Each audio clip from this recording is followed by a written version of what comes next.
vous donner des informations dans les prochaines semaines. Merci. Monsieur Thierry Benoît. Merci, Madame la Présidente.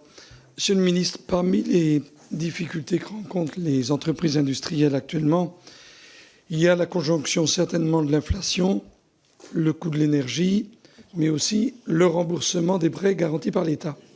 Et je voulais savoir, concernant les prêts garantis par l'État, si le gouvernement allait accorder des délais aux entreprises qui sont nécessiteuses, on va dire, et pour lesquelles ça rendrait un vrai service. C'est la première question. La deuxième question, vous avez parlé de naïveté du point de vue de l'Union européenne. Je voudrais aussi évoquer la question de la solidarité. On est quand même, nous, la France, un pays qui est dans l'excellence en matière aéronautique, d'aviation et d'industrie de défense.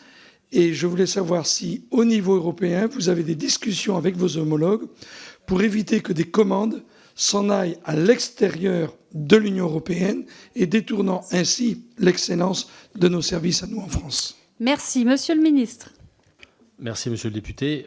Alors, sur le remboursement des PGE, d'abord, je partage votre diagnostic selon lequel c'est une source importante de défaillance d'entreprise. Aujourd'hui, c'est ce qui nous revient du terrain, c'est ce que nous disent les acteurs. Et de ce point de vue, je ne peux que partager votre constat. Donner des délais, nous l'avons fait dans les dernières années, mais pour des secteurs bien délimités, soumis à des contraintes bien particulières.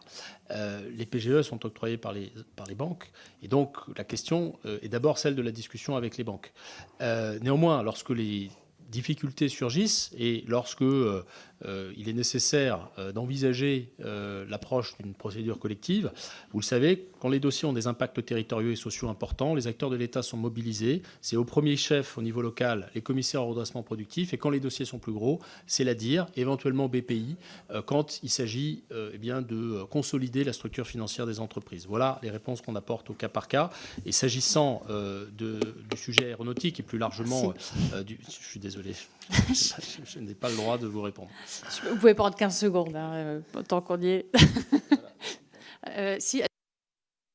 Non, simplement vous dire que on doit avoir une stratégie globale avec nos partenaires. Je le disais tout à l'heure, mes homologues allemands, italiens sont sensibles au constat que nous faisons tous de la nécessité de retrouver la défense de nos intérêts. Et ça suppose notamment d'avoir des outils de protection commerciale qui soient effectifs. Je pense en particulier à l'ajustement du mécanisme carbone aux frontières, qui a besoin, alors que c'est une protection potentiellement efficace, d'être probablement d'évoluer ou d'être adapté. On a beaucoup d'outils de défense qui sont probablement moins efficaces que dans d'autres pays, en particulier aux États-Unis, qu'on doit pouvoir mobiliser plus vite. Et c'est là-dessus que nous travaillons.